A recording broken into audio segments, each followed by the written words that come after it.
Good morning. आज हम बात करेंगे उत्तर व्यवहारवाद के बारे में। उत्तर व्यवहारवाद की भांति ही उत्तर व्यवहारवाद भी अमेरिकन धारणा है, नवीन विचारों का एक संग्रह है बेसिकली। और व्यवहारवाद की भांति ही उत्तर व्यवहारवाद के जन्मदाता भी अमेरिकन विद्वान डेविड ईस्टन ही हैं। डेविड ईस्टन आरंभ में व्यवहारवादी विचारक थे, परंतु कुछ समय बाद उसे व्यवहारवाद के कुछ व्यवहारिक दोषों का एहसास हुआ और सन 1960 के पश्चात यह अनुभव किया जाने लगा कि व्यवहारवादी विचारधारा सामाजिक तथा राजनीतिक जीवन की कठोर सच्चाइयों से बहुत दूर है। जब व्यवहारवादी वैज्ञानिक अपनी प्रयोगशाला में बैठकर राजनीतिक तथ्यों संबंधी सामग्री और आंकड़ों का विश्लेषण करने में लगे हुए थे, उस समय अंतर्राष्ट्रीय और राष्ट्रीय समाज में कुछ ऐसी हलचल हो रही थी, कुछ ऐसा घटित हो रहा था जिनका व्यवहारवादियों के अध्ययन से कोई सीधा संबंध नहीं था। तो जिसके कारण डेविड ईस्टन को महसूस हुआ कि ये जो नवीन धारणा थी व्यवहारवाद, इस व्यवहारवाद में काफ़ी दोष काफ़ी त्रुटियां रह गई हैं। यानी कहने को ये व्यवहारवाद था, लेकिन व्यवहारिक पक्ष से बिल्कुल अछूता था। तो 1969 में एक नवीन धारणा पेश की गई, जिसे साधारण तौर पर उत्तर व्यवहारवाद का नाम दिया गया। उत्तर व्यवहारवाद, ये जो डेविड ईस्टन की शुरू की गई नवीन धारणा थी, इसको लाभदायक बनाने का प्रयास किया गया। और 1969 में, उस समय जब अमेरिकी राजनीति शास्त्र संघ के वार्षिक सम्मेलन में डेविड ईस्टन ने अपना अध्यक्षीय भाषण दिया, तो अपने उस भाषण में व्यवहारवाद की कमियों को प्रकट करते हुए उन्होंने इस बात पर बल दिया कि राजनीति शास्त्र का जीवन में किस तरह का संबंध होना चाहिए। राजनीति शास्त्र का जीवन ही सामाजिक, राजनीतिक और अनेक कठोर सत्यों से सीधा सीधा जुड़ा है। यदि राजनीतिक वैज्ञानिक विज्ञानवाद की धुन में मस्त होकर और जीवन के कठोर सत्यों को एक पक्ष में रख के उनसे दूर होकर, वास्तविकता से दूर होकर, वास्तविक समस्याओं से दूर होकर अपना शोध अनुसंधान करेंगे, तो ये मानवता के लिए लाभदायक सिद्ध नहीं होगा। तो इसके लिए उत्तर व्यवहारवाद जैसा कंसेप्ट लाना जरूरी समझा गया, या हम यूँ कहें कि उत्तर व्यवहारवाद का जन्म हुआ। क्योंकि उस समय देखा गया कि जो व्यवहारवाद था या व्यवहारवाद के दार्शनिक थे, वैज्ञानिक थे, उनका सामाजिक और राजनीतिक जीवन की समस्याओं से कोई सीधा सरोकार नहीं रहा। तो उस कमी को दूर करने के लिए उत्तर व्यवहारवाद का जन्म हुआ। जिस समय व्यवहारवादी विवादों, तकनीकों को विकसित करने और विभिन्न सिद्धांत निर्माण करने में लगे हुए थे, उस समय समाज में बहुत सी सामाजिक, आर्थिक, सांस्कृतिक कठिनाइयाँ घर कर गई थी, जिनके बारे में व्यवहारवादियों को कोई ज्ञान नहीं था। इवन कि अमेरिकन समाज में विरोध बढ़ने के आसार थे, जिसके कई कारण थे। नागरिक अधिकार आंदोलन, हबशी और श्वेत लोगों के बीच में झगड़े, वियतनाम के अघोषित युद्ध में शामिल हो जाना, वियतनाम युद्ध को लेकर अमेरिकी युवक का युद्ध विरोधी आंदोलन, परमाणु युद्ध का खतरा, और साथ ही साथ ऐसी बहुत सारी समस्याएं 1960 से लेकर परमाणु बम का भय दिन प्रतिदिन बढ़ जाना, अमेरिकन समाज में अशांति होना, कई देशों में लोकतंत्र की जगह सत्तावादी शासन की प्रवृत्ति का विकसित होना, सोवियत संघ और अमेरिकन गुट में शीत युद्ध जैसी गंभीर समस्या का पैदा होना। तो ऐसी बहुत सारी समस्याएं जो अंतर्राष्ट्रीय स्तर पर दिखने को आ रही थी, जिसका सीधा व्यवहारवाद से कोई सीधा संबंध देखने को नहीं मिल रहा था। व्यवहारवादी जिसको लेकर किसी तरह का कोई रुझान नहीं दिखा रहे थे। तो इन सब चीज़ों को देखते हुए डेविड ईस्टन ने महसूस किया कि व्यवहारवाद अपनी वास्तविकता से परे हटता जा रहा है और व्यवहारवाद में संशोधन की ज़रूरत है। और इसी संशोधन को लेकर ही व्यवहारवादी जो दार्शनिक थे, बेसिकली जो डेविड ईस्टन थे, इन्होंने उत्तर व्यवहारवाद सिद्धांत को प्रतिपादित किया। और उत्तर व्यवहारवाद सिद्धांत के साथ साथ इन्होंने व्यवहारवाद की दिशा में जो असंतोष विद्यमान था, उसको सुधार करने के लिए उत्तर व्यवहारवाद को प्रतिपादित किया। तो उत्तर व्यवहारवाद क्यों विकसित हुआ या उत्तर व्यवहारवाद क्या है? तो सबसे पहले हम बात करते हैं उत्तर व्यवहारवाद क्या है। तो उत्तर व्यवहारवाद, क्योंकि सबसे पहले हम उत्तर व्यवहारवाद को पढ़ने से पहले आपको व्यवहारवाद के बारे में पता है कि व्यवहारवाद क्या था। व्यवहारवादी दार्शनिक थे जो अमेरिका में, उन्होंने अध्ययन और अध्यापन के प्रति वैज्ञानिक उपकरण और वैज्ञानिक प्रणाली की सहायता से राजनीति विज्ञान को विशुद्ध विज्ञान बनाने पर जोर दिया। मूल्य रहित वैज्ञानिक अनुसंधान पर जोर दिया, यानी कि मूल्यों को निरपेक्ष मूल्य, निरपेक्ष अवधारणा पर जोर दिया। तो ये संभव था कि राजनीति को विज्ञान बनाने की इस सनक में बहुत सारा धन और समय तो बर्बाद किया जा ही रहा था, लेकिन जो वास्तविक समस्याएं थी, वास्तविक जो बेसिक समस्याएं थी लोगों की, राजनीतिक और सामाजिक समस्याएं थी, जो आर्थिक और धार्मिक समस्याएं थी, उन समस्याओं से कोई सीधा सरोकार इनका नहीं रहा, और जिसकी वजह से उत्तर व्यवहारवाद का जन्म हुआ था।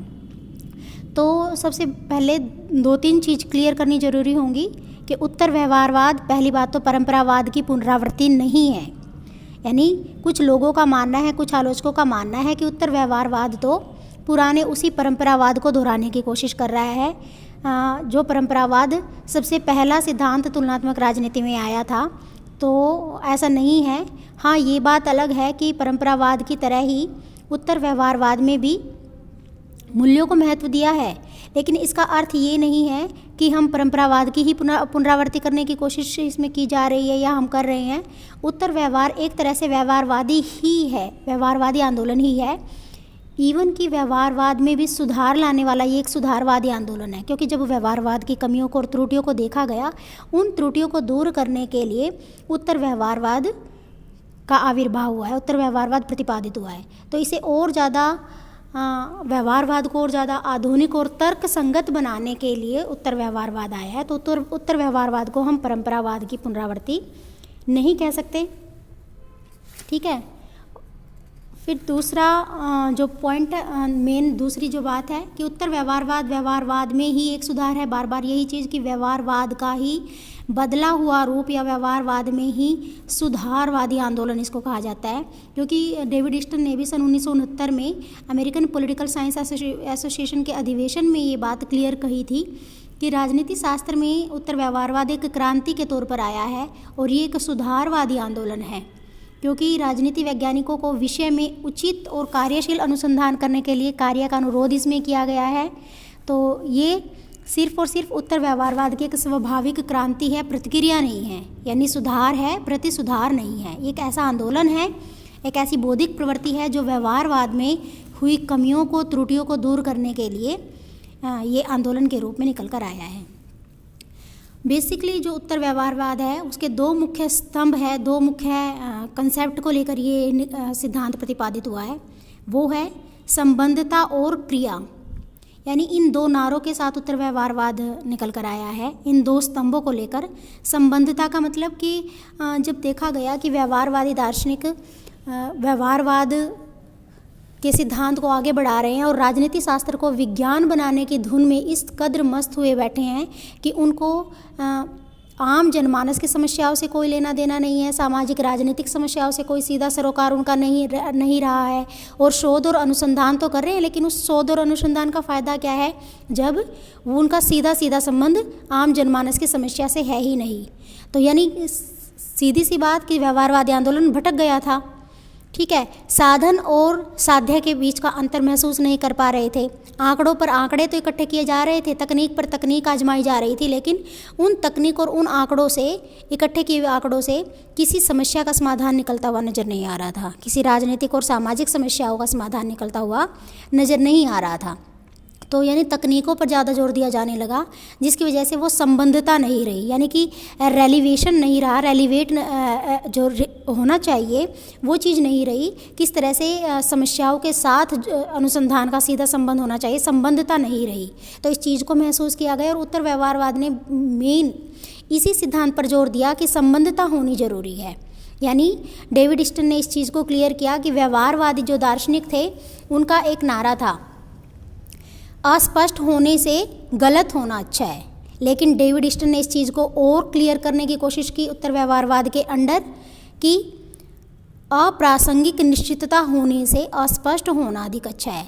यानी कि आप अस्पष्ट तो हो जाओ, लेकिन आप अगर सीधे सीधे जुड़े नहीं हो तो वो ज़्यादा गलत है। यानी कि सीधा कंसेप्ट का जुड़ना, समस्या के साथ जुड़ना, वो ज़्यादा ज़रूरी है। अगर आपका सीधा संबंध नहीं है तो आप कितने ही कंसेप्ट, कितने ही विश्लेषण करते रहो, कितने ही फैक्ट और फिगर उठा के चलते रहो, कितना ही एनालाइज करते रहो, कितना ही संश्लेषण, विश्लेषण, परिकल्पनाएं करते रहो, लेकिन जब उस परिकल्पना का, उस सिद्धांत का, कितने ही सिद्धांत निर्माण कर लो, लेकिन अगर उस सिद्धांत का प्रचलित मौजूदा समय की जो समस्याएं हैं, उन समस्याओं को दूर करने में, उनका समस्याओं का समाधान निकालने में कोई इन्वॉल्वमेंट नहीं है, तो उन आंकड़ों का, उन परिकल्पनाओं का, उन विश्लेषण का, उन संश्लेषण का और उन शोध अनुसंधानों का कोई भी लाभ नहीं है।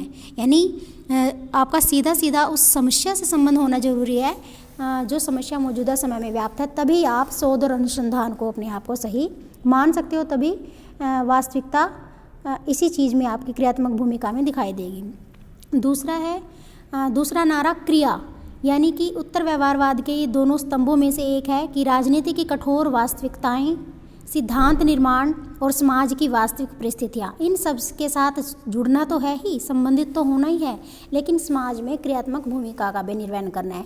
यानी कि समाज के अंदर जो प्रचलित समस्याएं हैं, उन समस्याओं को दूर करने के लिए व्यवहारवादी जो दार्शनिक थे या वैज्ञानिक थे या तुलनात्मक राजनीति के जो वैज्ञानिक थे, उनको आगे आना होगा, उन समस्याओं को दूर करना होगा।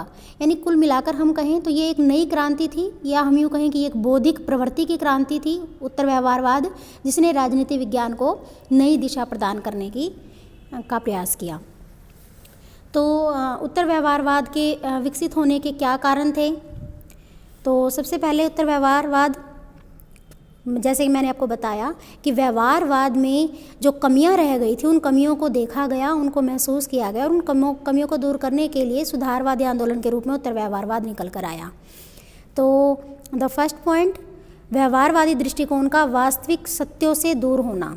1960 के पश्चात अमेरिकन व्यवहारवादी ये अनुभव करने लगे, मेनली डेविड स्टन है, वो जो खुद एक कट्टर व्यवहारवादी थे, धीरे धीरे उनको भी एहसास होने लगा कि उनका जो व्यवहारवादी धारणा है सामाजिक और राजनीतिक जीवन के कठोर सत्यों से बहुत दूर जाकर खड़ी हो गई है। यानी व्यवहारवादी वैज्ञानिक हैं, जो दार्शनिक है, वो प्रयोगशाला में बैठे हुए हैं, राजनीतिक तथ्यों संबंधी सामग्री और आंकड़ों का विश्लेषण कर रहे हैं, लेकिन उस समय के तत्कालीन समाज में जो समस्याएं हैं, बहुत सारी समस्याएं थी, जैसे जो विश्व में के अन्य देशों में घटित हो रहा था। जैसे अमेरिका में, क्योंकि उससे पहले अमेरिका में लोकतांत्रिक व्यवस्था थी, धीरे धीरे लोकतांत्रिक व्यवस्था कमज़ोर पड़ती चली गई, सत्तावादी शासन की प्रवृत्ति बढ़ती चली गई, सोवियत संघ और अमेरिकी दो गुटों में बट गया, विश्व शीत युद्ध की स्थिति पैदा हो गई। तो इन सब चीज़ों ने डेविड स्टन की बुद्धि को प्रेरणा दी, उनको एहसास हुआ कि व्यवहारवाद जीवन के कठोर सत्यों से दूर होता जा रहा है, क्योंकि व्यवहारवादी वैज्ञानिक को तो पता ही नहीं कि मानवता के सामने किस तरह की समस्याएं आ रही हैं और किस तरह से वो अपना व्यवहारिक योगदान इसमें दे सकता है। यानी शोध और अनुसंधान तो किए जा रहे हैं, लेकिन उन शोध और अनुसंधानों का आम जनमानस की समस्याओं से कोई सीधा सरोकार, कोई लेना देना नहीं था, जिसकी वजह से अनुभव किया जाने लगा कि उत्तर व्यवहारवाद का विकास होना चाहिए। दूसरा, व्यवहारवाद की अपरिवर्तनशीलता के विषय में शंका। डेविड स्टन ने अनुभव किया कि कोई भी विचार और दृष्टिकोण, चाहे वो कोई भी धारणा है, वो अपरिवर्तनशील नहीं हो सकती। यानी आप कोई भी चीज़, क्योंकि परिवर्तन प्रकृति का नियम है, हर कुछ बदलता है, तो व्यवहारवादी संबंधी उनके मन में भी एक धारणा उत्पन्न हुई कि यह व्यवहारवादी धारणा तो अपरिवर्तनशील होकर बैठ गई। और क्योंकि यह कोई भौतिक विज्ञान तो है नहीं कि यहाँ पर जो जड़ हैं सब चीज़ें या निर्जीव हैं और जो बदलेंगी नहीं, क्योंकि राजनीति शास्त्र तो बना ही मनुष्यों से है और मनुष्य एक परिवर्तनशील प्राणी है, मनुष्य का स्वभाव परिवर्तनशील है। तो ऐसे में क्या यह धारणा अपरिवर्तित होकर रह जाएगी या एक फिक्स धारणा बनकर रह जाएगी? ऐसा नहीं है, क्योंकि बदलती हुई परिस्थितियों के साथ बदलना ही जीवन का एक अटल नियम है। तो इन्होंने अनुभव किया कि व्यवहारवाद सिद्धांत तो अन्य विषयों की तरह परिवर्तनशील स्वरूप में नहीं है, ये तो अपरिवर्तनशील स्वरूप में है। तो ये आवश्यक बन जाता है कि हम बदल रही परिस्थितियों के साथ खुद को बदलें और पुराने रूपों के संबंध में हमारे जो विचार हैं उनको दोबारा विचार करके उनमें आवश्यक सीमा तक बदलाव लाएं। तो ये कारण था जिसकी वजह से व्यवहारवाद में बदलाव की आवश्यकता महसूस हुई, क्योंकि ये एक स्थिर और स्थायी धारणा बनकर रह गया था, इसमें कुछ नया बदलाव नहीं आ रहा था। इसीलिए उत्तर व्यवहारवाद का जन्म हुआ। थर्ड पॉइंट, राजनीति शास्त्र निश्चित विज्ञान नहीं हो सकता। डेविड स्टर्न को ये विश्वास हो गया कि व्यवहारवादी दार्शनिक किस कद्र से राजनीति शास्त्र को निष्पक्ष और निश्चित विज्ञान बनाने के लिए प्रयत्न कर रहे हैं, लेकिन धीरे धीरे व्यवहारवादियों की ये एक बहुत बड़ी भूल थी, जो धीरे धीरे इनको समझ आने लगी कि राजनीति शास्त्र मानव और मानवीय समाज से निर्मित है, और जहाँ जैसे कि आपको पता ही है कि मानव स्वभाव ही परिवर्तनशील है, तो वहाँ पर हम निरंतर परिवर्तन आपको देखने को मिलेगा। सामाजिक परिस्थितियों में भी परिवर्तन आएगा, क्योंकि मनुष्यों से ही मानव से ही मानव समाज बना है। तो ऐसे में राजनीति शास्त्र की विषय वस्तु भी परिवर्तनशील ही है, तो ये एक विज्ञान नहीं बन सकता, किसी भी कीमत पर ये एक निश्चित विज्ञान नहीं हो सकता। तो प्राकृतिक विज्ञानों की विधियों के द्वारा कठोर वैज्ञानिक स्वरूप इसको प्रदान करने की जो कोशिश की जा रही थी, वैज्ञानिक बनाया जा रहा था, और आम जनमानस की जो समस्या है उनको हल करने में इनकी जो विधियाँ थी व्यवहारवादियों की, वो लाभदायक साबित नहीं हो रही थी। तो ऐसे में ज़रूरी था कि एक नए सिद्धांत का निर्माण किया जाए, क्योंकि किसी भी सूरत में राजनीति शास्त्र एक विज्ञान का रूप धारण नहीं कर सकता। नेक्स्ट पॉइंट, नैतिक मूल्यों के महत्व के प्रति अवहेलना। व्यवहारवादियों ने क्या किया, विज्ञान राजनीति शास्त्र को विज्ञान बनाने की धुन इस तरह से उनके अंदर लगी हुई थी, इस तरह की लगन लगी हुई थी कि राजनीति शास्त्र को निष्पक्ष विज्ञान बनाने के लिए उन्होंने मूल्यों को एक साइड रख दिया, नैतिक मूल्यों को एक साइड रख दिया, क्योंकि व्यवहारवादियों का मानना था कि मूल्य निरपेक्ष होकर ही वैज्ञानिक अपना शोध और अनुसंधान करेगा। अगर मूल्यों पर जोर देगा तो अनुसंधान और शोध निष्पक्ष नहीं होंगे और सिद्धांत निर्माण नहीं होगा। लेकिन धीरे धीरे महसूस किया जाने लगा कि राजनीति शास्त्र को नैतिक मूल्यों से अगर हम मुक्त बना देंगे तो उसमें इस तरह का कोई भाव ही नहीं बचेगा। व्यवहारिक पक्ष से तो हम उसको अछूता ही कर देंगे एक तरह से। व्यवहारिक पक्ष अगर महत्वहीन हो जाएगा, क्योंकि मनुष्य का व्यवहार मूल्यों से ही बनता है, मानव मूल्यों से बनता है, नैतिक मूल्यों से बनता है। अगर नैतिक मूल्यों को बाहर निकाल दिया जाएगा मानव समाज से या सामाजिक विज्ञान से, तो उस व्यवहारिक पक्ष को हम छोड़ देंगे। तो अगर नैतिक मूल्यों को राजनीति शास्त्र में स्थान नहीं दिया गया तो उससे बहुत सारी समस्याएं पैदा होंगी, क्योंकि हम वास्तविक ज्ञान को प्राप्त नहीं कर पाएंगे सामाजिक विज्ञान का।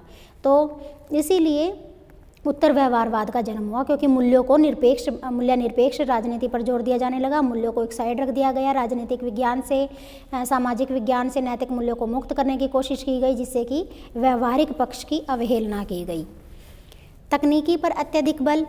व्यवहारवाद समाज निर्माण की धारणा नहीं है, ठीक है। ये एक ऐसी विधि है जो ज़्यादा से ज़्यादा विधि की तकनीकों पर ज़्यादा बल देती है, क्योंकि मैंने आपको बताया था कि व्यवहारवाद एक ऐसा सिद्धांत है जिसमें सामग्री एकत्रित करने के लिए सर्वेक्षण करना, विश्लेषण करना, सांख्यिकीकरण करना, निरीक्षण करना और परीक्षण करना, इसके बाद तालिकाएं यानी कि टेबल्स तैयार करना और उसके बाद एक सिद्धांत का निर्माण करना, ये सब व्यवहारवादी दृष्टिकोण की विशेषताएं थी।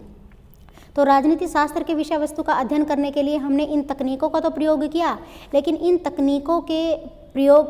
तकनीकों का इतना अत्यधिक प्रयोग किया जाने लगा व्यवहारवादियों के द्वारा, फिर भी जिसके कारण व्यवहारिक जो सत्य थे उससे दूर होते चले गए। मौजूदा समस्याएं थी उनको हल करने में इनकी कोई भूमिका दिखाई नहीं दी व्यवहारवादियों की, यानी इन तकनीकों ने भी किसी भी तरह का व्यवहारिक समस्याओं के समाधान का कोई उपचार नहीं सुझाया, जिसकी वजह से उत्तर व्यवहारवाद धारणा का प्रतिपादन लाजमी लगने लगा। राजनीतिक वैज्ञानिकों की साधारण समाज से दूरी। नेक्स्ट पॉइंट, व्यवहारवादी दृष्टिकोण ने राजनीतिक वैज्ञानिकों के अंदर एक श्रेष्ठता की भावना पैदा कर दी। वो अनुभव करने लगे कि उनका तो काम सिर्फ विश्वविद्यालयों के बड़े बड़े बंद कमरों में बैठकर शोध करना है, और क्योंकि वो बुद्धिजीवी हैं तो वो शोध करेंगे, अनुसंधान करेंगे, आंकड़े एकत्रित करेंगे, परीक्षण करेंगे, निरीक्षण करेंगे, विश्लेषण करेंगे, तालिकाएं बनाएंगे और सिद्धांत का निर्माण कर देंगे। लेकिन वो एक बंद कमरे में बैठकर आप शोध अनुसंधान तो कर सकते हो, लेकिन समाज की समस्याओं का सॉल्यूशन नहीं कर सकते। तो धीरे धीरे महसूस किया जाने लगा कि व्यवहारवादी दार्शनिक समाज से कटते चले गए और समाज के प्रति उनका कोई दायित्व उनको महसूस ही नहीं होता था। स्वयं को समाज की समस्याओं से दूर करके उन्होंने अपने जीवन को या अपने दृष्टिकोण को जीवन के कठोर सत्यों से दूर कर दिया। तो डेविड स्टर्न ने इस बात पर बल दिया कि राजनीतिक वैज्ञानिक तो हैं ही, वो साथ में बुद्धिजीवी भी हैं। तो केवल शोध करने से काम नहीं चलेगा। जब तक आप सामाजिक संघर्ष में स्वयं को शामिल नहीं करेंगे, जब तक स्वयं इस सत्य को अनुभव नहीं करेंगे कि उनका ज्ञान समाज के लिए है और ये ज्ञान बना ही समाज में विद्यमान समस्याओं का हल करने के लिए है, जब तक उनको इस दायित्व का एहसास नहीं होगा तब तक वो सही रूप में वैज्ञानिक और बुद्धिजीवी का फर्ज अदा नहीं कर सकते। तो इसीलिए उत्तर व्यवहारवाद का जन्म हुआ, क्योंकि उस समय व्यवहारवाद के दौरान राजनीति वैज्ञानिक समाज से दूरी बना गए और सामाजिक समस्याओं से मुंह मोड़ गए, जिसकी वजह से उत्तर व्यवहारवाद का जन्म हुआ। नेक्स्ट पॉइंट है अंतर्राष्ट्रीय राजनीतिक परिस्थितियाँ।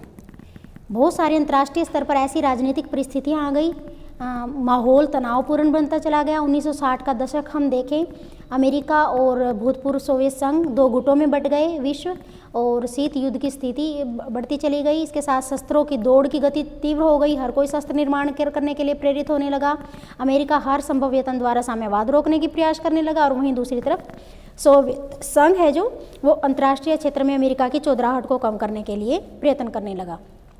वहीं दूसरी तरफ अगर हम देखें, कुछ एशियाई और अफ्रीकी नव स्वतंत्र राष्ट्र थे, जैसे कि भारत था, और एशिया महाद्वीप के बहुत सारे देश थे, मिस्र था, मेसोपोटामिया था। तो ऐसे गुट निरपेक्ष आंदोलन में शामिल होने लगे कि उन्होंने किसी भी गुट में शामिल नहीं होना है।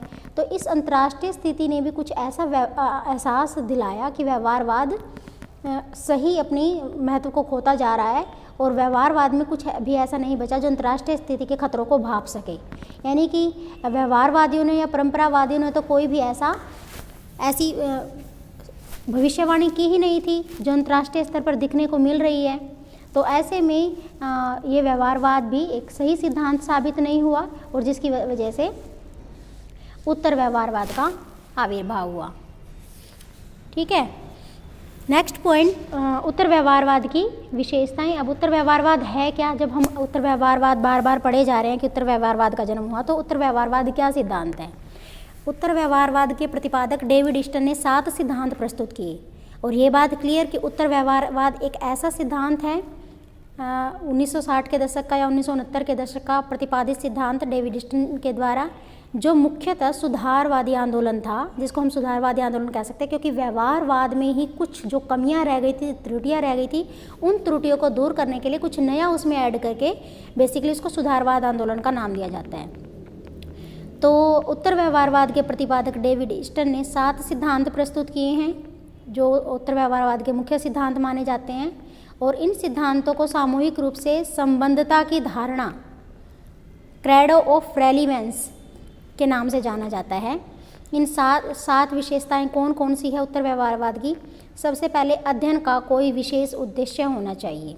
द फर्स्ट पॉइंट, पहला पॉइंट क्या कहता है उत्तर व्यवहारवाद का, कि क्योंकि इससे पहले कि अगर हम बात करें व्यवहारवादी काल की, व्यवहारवादी दार्शनिकों की, कि व्यवहारवादी दार्शनिक या व्यवहारवादी सिद्धांत में ये स्वीकार किया गया कि शोध हो रहे थे, अनुसंधान हो रहे थे, निष्कर्ष निकाले जा रहे थे, आंकड़े एकत्रित किए जा रहे थे, लेकिन सीधा सीधा आम जनमानस से या सामाजिक और राजनीतिक जीवन की समस्याओं से उनका कोई संबंध भी नहीं था। यानी कि सामाजिक जीवन से कोई संबंध नहीं था, और उस अध्ययन से कोई भी लाभ नहीं हो रहा था, किसी तरह की समस्या का सॉल्यूशन नहीं निकल रहा था। तो इसीलिए पहला पॉइंट जो कहता है कि अध्ययन का कोई विशेष उद्देश्य होना चाहिए। उत्तर व्यवहारवाद क्या कहता है कि राजनीति शास्त्र के अध्ययन में विधि से विषय वस्तु को ज़्यादा महत्व मिलना चाहिए। यानी कि जिस मेथड का आप प्रयोग कर रहे हो, चलो विधियाँ कोई भी प्रयोग करें, तकनीक कोई भी प्रयोग करें, इसमें कोई आपत्ति नहीं है, आप कृत्रिम साधनों का भी प्रयोग करें, लेकिन महत्वपूर्ण बात यह है कि जिन साधनों का आप प्रयोग कर रहे हो, साधन कोई भी प्रयोग करें, लेकिन जिस उद्देश्य के लिए प्रयोग कर रहे हो वो उद्देश्य उद्देश्य होना चाहिए। यानी कि किसी भी विषय वस्तु का कोई स्पष्ट उपयोगी उद्देश्य होना चाहिए। ठीक है, अस्पष्ट से गलत होना अच्छा नहीं, बल्कि असंबद्ध होने की अपेक्षा अस्पष्ट होना अच्छा है। यानी अगर आपका सीधा सीधा संबंध नहीं है, आप अनुसंधान कर रहे हो, रिसर्च कर रहे हो, लेकिन जिसके ऊपर आप रिसर्च कर रहे हो, जिस समस्या को लेकर कर रहे हो, वो समस्या ही दूर नहीं हो रही, तो उसका कोई फ़ायदा नहीं है। यानी कि सीधा जुड़ना जरूरी है। इसीलिए उत्तर व्यवहारवादी किस सिद्धांत पर जोर देते हैं कि असंबद्ध होने की अपेक्षा अस्पष्ट होना अच्छा है। यानी कि अस्पष्ट होगे तो आपका चलेगा, लेकिन अगर आपका सीधा सीधा संबंध नहीं है और फिर भी आप अध्ययन करते जा रहे हो, फिर भी आप समस्याओं का फिर भी आप आंकड़े इकट्ठे कर रहे हो लेकिन समस्याओं का सोल्यूशन नहीं हो रहा, तो वो सही नहीं है। यानी कहने का मतलब क्या है कि उत्तर व्यवहारवाद राजनीतिक तथ्यों के ऐसे अध्ययन पर जोर देता है जिनका सामाजिक और राजनीतिक जीवन की समस्याओं से सीधा सीधा संबंध होना चाहिए, और यदि अध्ययनरत विषय वस्तु का सामाजिक जीवन से कोई संबंध नहीं है तो उस अध्ययन का भी कोई मुख्य उद्देश्य नहीं रहता, कोई फ़ायदा नहीं है, कोई लाभ नहीं है उसका। अगर आप शोध और अनुसंधान कर रहे हैं लेकिन उसका समस्या से कोई सीधा लेना देना नहीं है। ठीक है, तो सबसे पहला पॉइंट है कि अध्ययन का कोई विशेष उद्देश्य जरूर होना चाहिए। सेकंड पॉइंट, सामाजिक परिवर्तन पर बल। व्यवहारवाद की विशेषता से ये बात तो स्पष्ट होती है कि दृष्टिकोण एक ऐसी विचारधारा का समर्थन करता है जिसमें जिसको रूढ़िवाद कहा जाता है, क्योंकि मैंने आपको बताया कि एज इट इज़ वाली समस्या थी, एक स्थिर सब्जेक्ट बनकर रह गए, स्थायी सब्जेक्ट बनकर रह गए। और डेविड एस्टन ने महसूस किया कि परिवर्तन तो प्रकृति का नियम है, मनुष्य का स्वभाव ही परिवर्तनशील है और मनुष्य से ही मानव समाज बना है। तो जब हम समाज और राजनीति की बात करते हैं, राजनीति भी मनुष्य से बनी है, तो हर चीज़ परिवर्तित है, तो हम क्यों ना परिवर्तित होएं। ठीक है, तो व्यवहारवादी विचारक विद्यमान तथ्यों के विश्लेषण पर जोर देते थे और क्या होना चाहिए उसके ऊपर उनका कोई ध्यान नहीं था, केवल विद्यमान तथ्यों का विश्लेषण किया और उस आधार पर अपना सिद्धांत का निर्माण कर दिया। वर्तमान अवस्था में क्या समस्याएं हैं, क्या होना चाहिए, किस तरह से उन समस्या को दूर कर सकते हैं, इसके ऊपर कोई व्यवहारवादियों का कोई प्रत्यक्ष रूप से सुधारवादी आंदोलन या कोई कंट्रीब्यूशन देखने को नहीं मिलता। वहीं सभी तथ्यों को स्थिर रखने के लिए अप्रत्यक्ष रूप से समर्थन करते हुए नजर आते हैं। तो इसके विपरीत उत्तर व्यवहारवाद इस बात का समर्थन करता है कि राजनीति शास्त्र सामाजिक संरक्षण की अपेक्षाएं सामाजिक परिवर्तन देता है, सामाजिक परिवर्तन पर बल देता है। तो ये विचारधारा भी इस तथ्य पर बल देगी कि राजनीतिक वैज्ञानिक के लिए सामाजिक परिवर्तन की दिशा के प्रति कार्य करना जरूरी है। उत्तर व्यवहारवादी मानते हैं कि अगर किसी अध्ययन ने सामाजिक परिवर्तन के बारे में कोई योगदान नहीं दिया, समाज में कोई परिवर्तन नहीं लाया गया, तो उस अध्ययन का भी कोई विशेष लाभ नहीं है। तो सामाजिक परिवर्तन पर ये जोर देते हैं, इसीलिए इसको प्रतिक्रियावादी धारणा भी माना जाता है, क्योंकि प्रगतिशील धारणा है, ये परिवर्तन पर जोर देती है, ये सामाजिक परिवर्तन पर जोर देती है, ये कुछ नया करने पर जोर देती है। इसीलिए सामाजिक परिवर्तन के विशेष महत्व पर बल देने के कारण इसको प्रगतिशील और प्रतिक्रियावादी धारणा भी माना जाता है। थर्ड पॉइंट है मानव की उचित आवश्यकताओं को सामने रखना। व्यवहारवादी दृष्टिकोण आपने पढ़ा और ये महसूस किया जाने लगा कि अपनी जो आम जन की जो आमूलचूल समस्याएं हैं उनसे बड़ा दूर होता जा रहा है। मानव जीवन की जो समस्याएं हैं, जो सच्चाई है, उससे काफ़ी दूर चला गया। केवल स्पष्ट तथ्यों के आधार पर विश्लेषण किया जाए, केवल यही काफ़ी नहीं है, उन तथ्यों की पृष्ठभूमि को देखा जाए, उन तथ्यों की तह तक जाया जाए। जब तक हम उस किसी भी तथ्य की तह तक नहीं जाएंगे, तथ्यों के नीचे की अवस्थाओं को नहीं देखेंगे, तब तक हम राजनीतिक जीवन की सच्चाई को नहीं जान पाएंगे। तो राजनीति शास्त्र की जो मान्यताएं हैं कि वास्तविक आवश्यकताओं के संदर्भ में हमें काम करना होगा। ठीक है, तो या हम यूँ कहें कि अन्य शब्दों में राजनीतिक वैज्ञानिक काल्पनिक अवस्थाओं को मुख्य रख के नहीं, बल्कि मनुष्य की वास्तविक समस्याएं क्या हैं, मनुष्यों की आवश्यकताएं क्या हैं, उनको कैसे दूर किया जा सकता है, समस्याओं को, वास्तविक आवश्यकताओं को कैसे पूरा किया जा सकता है, इन सब पर का अध्ययन करना होगा। यानी कहने का मतलब कि उत्तर व्यवहारवादी निश्चित किए गए सिद्धांत तो केवल काल्पनिक सिद्धांत ही होते हैं, केवल उनकी उपयोगिता पर जोर नहीं देते, बल्कि मानव की वास्तविक आवश्यकताओं के संदर्भ में शोधपूर्ण अध्ययन पर जोर देते हैं। नेक्स्ट पॉइंट, मूल्यों को उचित स्थान। व्यवहारवादियों ने विज्ञानवाद और मूल्य रहित दृष्टिकोण पर बल दिया। व्यवहारवादियों का मानना था कि राजनीति को मूल्य रहित बना दो, मूल्य निरपेक्ष बना दो, तभी आप शोध अनुसंधान कर पाओगे, तभी राजनीति को आप विज्ञान बना पाओगे। तो राजनीति को विज्ञान बनाने की धुन इस कदर इनके सिर पे सवार थी कि ये मूल्य रहित राजनीति को कर बैठे। जबकि अगर राजनीति से हम मूल्यों को निकाल देंगे, मूल्य निरपेक्ष राजनीति करेंगे, मूल्य मुक्त राजनीति हो जाएगी, तो राजनीति में कोई भी प्रेरक वस्तु नहीं रहेगी। क्योंकि मूल्य, जब तक मूल्य है, मूल्यों को ही ज्ञान की प्रेरक शक्ति माना जाता है, और ज्ञान का दुरुपयोग होने का संकट हमेशा बना रहेगा। क्योंकि जब मूल्य नहीं होंगे तो ज्ञान का प्रयोग अच्छे उद्देश्य के लिए तभी हो सकता है जब मूल्य इसके लिए प्रेरक शक्ति का काम करे। यानी कि उत्तर व्यवहारवादियों ने राजनीति शास्त्र में मूल्यों को उचित स्थान देने पर बल दिया है। नेक्स्ट पॉइंट, सभ्यता के मानवीय मूल्यों पर बल। सभी बुद्धिजीवियों के लिए ये जरूरी है कि वो किस लिए अनुसंधान कर रहे हैं, किस लिए वो शोध कर रहे हैं। मानव मूल्यों को बचाने के लिए, सभ्यता को बचाने के लिए और सभ्यता के मानव मूल्यों की अवश्य रक्षा की जानी चाहिए, क्योंकि राजनीतिक वैज्ञानिक भी बुद्धिजीवी ही हैं और सबसे ज़्यादा उत्तरदायित्व राजनीतिक वैज्ञानिकों के कंधों पे है कि वो अपने उत्तरदायित्व को समझें और निरपेक्षता के नाम पर जो उन्होंने मानवीय मूल्यों को एक साइड रखा है, निरपेक्षता के नाम पर जो मानव जनमानस की जो समस्याएँ हैं, सामाजिक समस्या, उनको देखा तक नहीं, उनसे वो अछूते रहे हैं या अपने उत्तरदायित्व को पूरा करने में वो संकोच करते हैं, तो ऐसे में सिर्फ और सिर्फ वो शिल्पी और तकनीकी या मिस्त्री के समान ही होंगे। तो ऐसी स्थिति में अगर उनको वास्तव में वैज्ञानिक और दार्शनिक कहलाना है वास्तव में, तो उनको केवल राजनीतिक या तथ्यों की जांच पड़ताल ही नहीं करनी, बल्कि उनके लिए बुद्धिजीवियों की तरह ही उनको मानव के विकास और रक्षा के लिए निरंतर प्रयत्न करने होंगे, यानी कि मानव समस्याओं को दूर करने के लिए भी प्रयास करने होंगे। द नेक्स्ट पॉइंट, समाज का सुधार। राजनीतिक वैज्ञानिकों के लिए सामाजिक समस्या केवल समझना ही काफ़ी नहीं है। दो चीज़ें होती है, जानना और करना। तो केवल आप किसी भी समस्या को जान रहे हो, केवल वो ही काफ़ी नहीं है। यानी डेविड ईस्टन ने भी कहा है, जानने का अर्थ है क्रियाशीलता की जिम्मेदारी को उठाना और कार्य का अर्थ है समाज के पुनर्निर्माण में व्यस्त रहना। तो उनका मानना है कि उत्तर व्यवहारवादियों को क्या होना चाहिए, राजनीतिक विज्ञान को चिंतनशील बनाने के स्थान पर कार्य विज्ञान बनाने के पक्ष में वो जोर देते हैं। उनका मानना है कि समस्त शोध का उद्देश्य कार्यशीलता के प्रति प्रतिबद्धता होनी चाहिए, यानी आपको ज्ञान भी होना चाहिए और उस ज्ञान के द्वारा आप समस्या को किस तरह से दूर कर सकते हो, किस तरह से समाज में सुधार ला सकते हो, ये भी राजनीतिक वैज्ञानिकों का मुख्य उत्तरदायित्व बनता है, मुख्य कर्तव्य बनता है। तो समाज का सुधार लाना, समस्याओं में पूर्ण रूप से लीन होना भी उसके लिए उतना ही जरूरी है राजनीतिक वैज्ञानिक के लिए। किसी समस्या के विषय में उचित कार्यवाही करने के दायित्व से आप अपने आप को मुक्त नहीं कर सकते, क्योंकि जब आपको सामाजिक समस्या के विषय में ज्ञान होगा तो उस ज्ञान पर कुछ करने का दायित्व भी है आपका, और यह दायित्व अच्छी दिशा के प्रति समाज का पुनर्निर्माण करना और समाज में सुधार लाने से ज़्यादा कुछ नहीं हो सकता। ठीक है, तो समाज सुधार का मुख्य मकसद उत्तर व्यवहारवाद के दार्शनिकों का होना चाहिए। उसके बाद है, राजनीतिक वैज्ञानिकों को सामाजिक समस्या से अलग नहीं करना चाहिए। व्यवहारवादियों को देखा गया कि वो ज्ञान की धुन में इस कदर लीन थे कि उन्होंने शोध और अनुसंधान के चक्कर में नई नई तकनीकों को तो ईजाद किया, लेकिन सामाजिक समस्याओं से अपने आप को अलग कर दिया।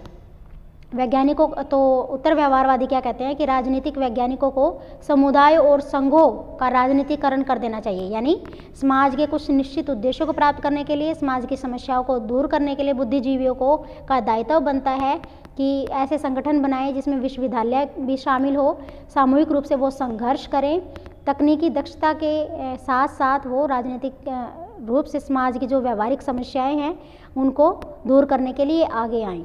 यानी कि सामाजिक वैज्ञानिक उस संकट को केवल एक निरीक्षक के रूप में अनुभव ना करे, दूर खड़ा ना देखे ऑब्जर्वर बन के, बल्कि उन सामाजिक विरोधों को दूर करने के लिए अपना क्रियाशील योगदान भी दे। इसके अलावा कुछ और विशेषताएं हैं डेविड ईस्टन के अलावा।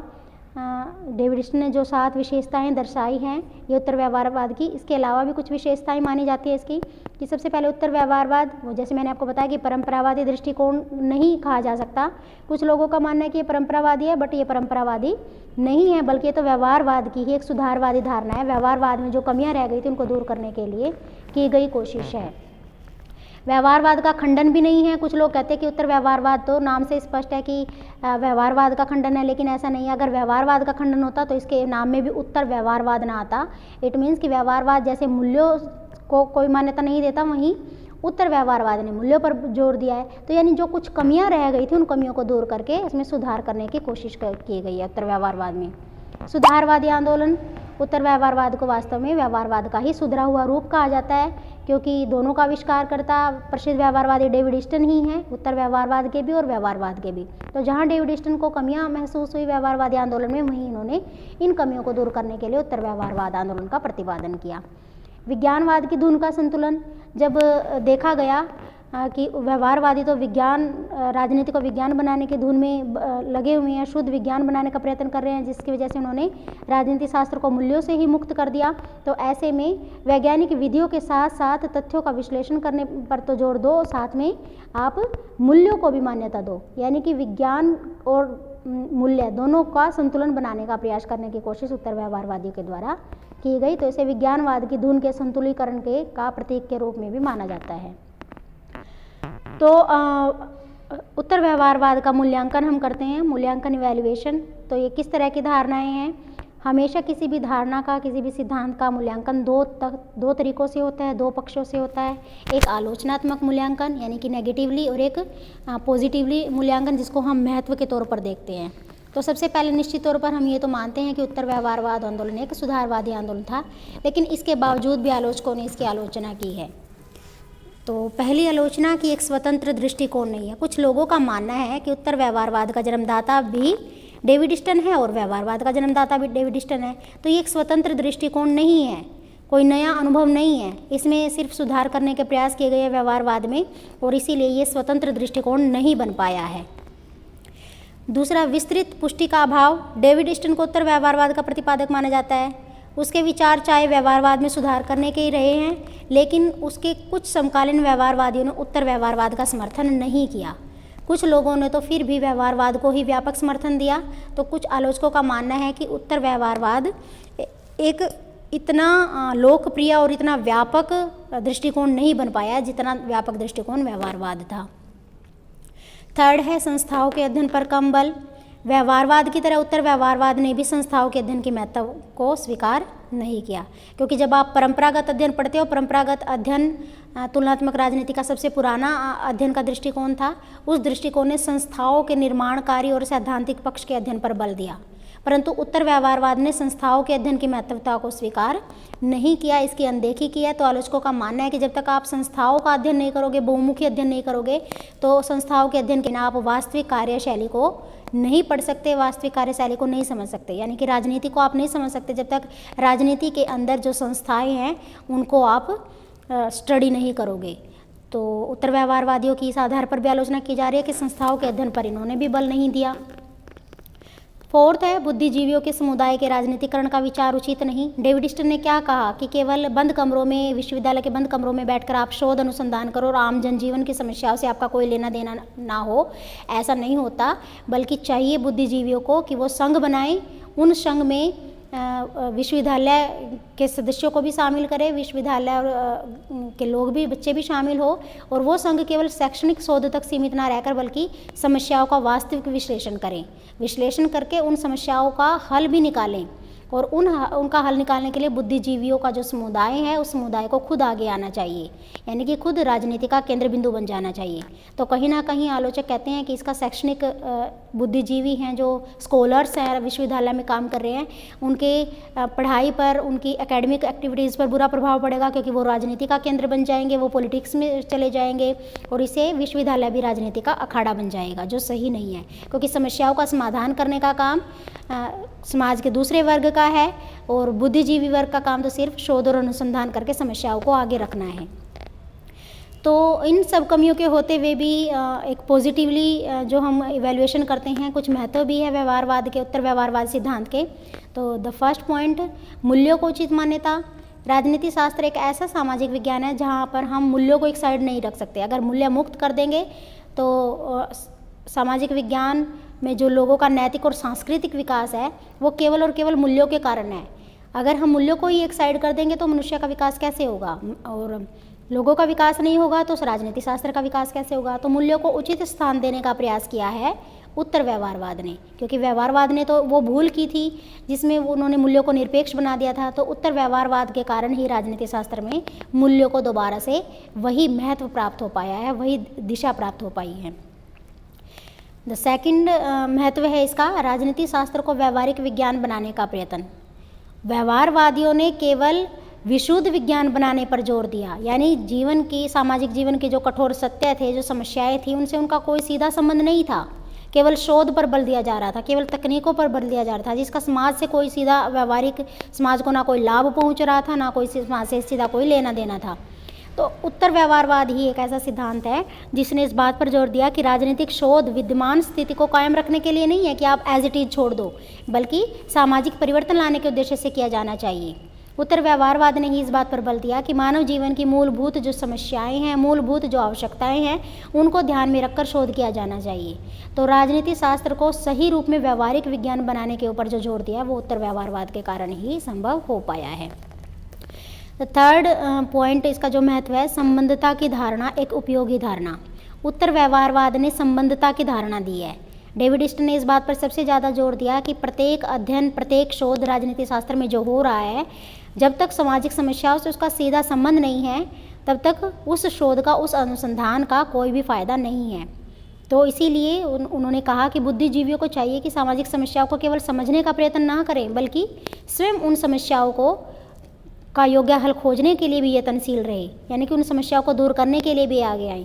तो ये संबंधता की धारणा उत्तर व्यवहारवाद का मुख्य सिद्धांत रहा है कि जब तक आप कोई भी शोध कर रहे हो, कोई विश्लेषण कर रहे हो, जब तक सामाजिक आवश्यकता और सामाजिक समस्याओं से उसका सीधा संबंध नहीं है, तो वो संबंधता की धारणा के पैमाने के अकॉर्डिंग नहीं आता, सामाजिक संबंधता के दायरे में नहीं आएगा, और उस शोध पर किया गया धन और मानवीय शक्ति दोनों ही व्यर्थ मानी जाएगी। क्योंकि जब उन शोध से, उन अनुसंधानों से, उस धन से, उस मानवीय शक्ति से समस्याओं का हल नहीं निकल रहा, तो वो शोध भी जीरो माना जाएगा। तो इसीलिए सबसे पहले उत्तर व्यवहारवाद ने बताया कि संबंध होना जरूरी है। जब भी हम कोई शोध अनुसंधान कर रहे हैं, उसका सीधा सीधा समस्याओं से संबंध होना चाहिए और उस समस्याओं को दूर करने का प्रयास भी किया जाना चाहिए। बुद्धिजीवियों की सक्रिय भूमिका पर बल। उत्तर व्यवहारवादियों का यह तथ्य है कि बुद्धिजीवियों को अपनी भूमिका सक्रिय रूप से निभानी होगी, क्रियाशील भूमिका पर जोर दिया। उन्होंने कहा कि व्यवहारवादियों ने बुद्धिजीवियों को केवल बंद कमरों में की जा रही शोध का ही हिस्सा माना और सामाजिक जीवन की समस्याओं से उनको एक तरह से आंख बंद करने के लिए प्रेरित किया गया। तो डेविड स्टन ने इस विषय में प्रेरणा दी कि जो बुद्धिजीवी हैं उनका संगठन केवल आप शोध ना करें बंद कमरे में, बल्कि समस्याओं को देखें और उन समस्याओं को हल करने के लिए भी अपना बहुमूल्य योगदान दें। तो सामाजिक संकट का केवल प्रयोगशालागत निरीक्षण ना करें, अपितु संकट को हल करने के लिए सक्रिय भूमिका भी निभाएं। ये उत्तर व्यवहारवादियों का मानना है। उसके बाद है परंपरावाद और व्यवहारवाद के प्रति संतुलित दृष्टिकोण। उत्तर व्यवहारवाद बेसिकली है क्या? एक ऐसा आंदोलन, एक ऐसा दृष्टिकोण है, एक ऐसी अप्रोच है जिसने परंपरावाद और व्यवहारवाद दोनों के बीच में एक बैलेंस कायम करने की कोशिश की है। क्योंकि जहाँ परंपरावाद रूढ़िगत और संस्थागत अध्ययन पर जोर देता है, वहीं व्यवहारवाद संस्थाओं को छोड़कर मूल्य विहीन होने की बात करता है। जहाँ परंपरागत मूल्यों पर ज़्यादा जोर देता है, वहीं व्यवहारवाद मूल्य रहित होने की बात करता है। तो इन दोनों के बीच में एक बैलेंस कायम करने की कोशिश की उत्तर व्यवहारवाद ने। इन्होंने कहा कि वैज्ञानिक विधि भी प्रयोग करो, लेकिन साथ ही साथ मूल्यों को भी स्वीकार करो। उन्होंने कहा तथ्यों को भी प्रयोग करो, आप निरीक्षण भी करें, तकनीकी विधि भी प्रयोग करें, लेकिन साथ ही साथ आप तथ्यों को भी ध्यान में दें। तो यानी कहने का मतलब है कि उत्तर व्यवहारवाद एक ऐसा सिद्धांत है जिसने परंपरावाद और व्यवहारवाद दोनों में एक बैलेंस कायम करने की कोशिश की है। तो कुल मिलाकर हम कह सकते हैं कि उत्तर व्यवहारवाद वास्तव में एक सुधारवादी आंदोलन था, जो बेसिकली व्यवहारवाद के दोषों को दूर करने के लिए आया था, सामाजिक जीवन के कठोर सत्य और समस्याओं से जुड़ने के लिए आया था, और इसका मुख्य मकसद था कि राजनीति शास्त्र को वास्तव में व्यवहारिक बनाया जाए और बुद्धिजीवियों को समाज के प्रति उनकी जिम्मेदारी का एहसास कराया जाए। यानी बुद्धिजीवियों को केवल निरीक्षक के तौर पर अपनी भूमिका नहीं, बल्कि सामाजिक समस्याओं को हल करने के लिए भी अपना बौद्धिक प्रयत्न करना चाहिए। इस पर बल देने के लिए सिद्धांत आया था। तो कुल मिलाकर इसने प्रत्येक शोधकर्ता और प्रत्येक वैज्ञानिक को व्यवहारिक तौर पर कुछ करने की प्रेरणा दी, यानी कि क्रियाशील रहने का सिद्धांत दिया, क्रिया का सिद्धांत दिया। इसलिए इस सिद्धांत की राजनीति शास्त्र में अपना एक महत्व है, अपनी एक बहुमूल्य देन है। इस सिद्धांत को हम मानते हैं राजनीति में, और राजनीति शास्त्र के इतिहास में इस सिद्धांत ने एक नया आयाम जोड़ने की कोशिश की है। ओके भाई।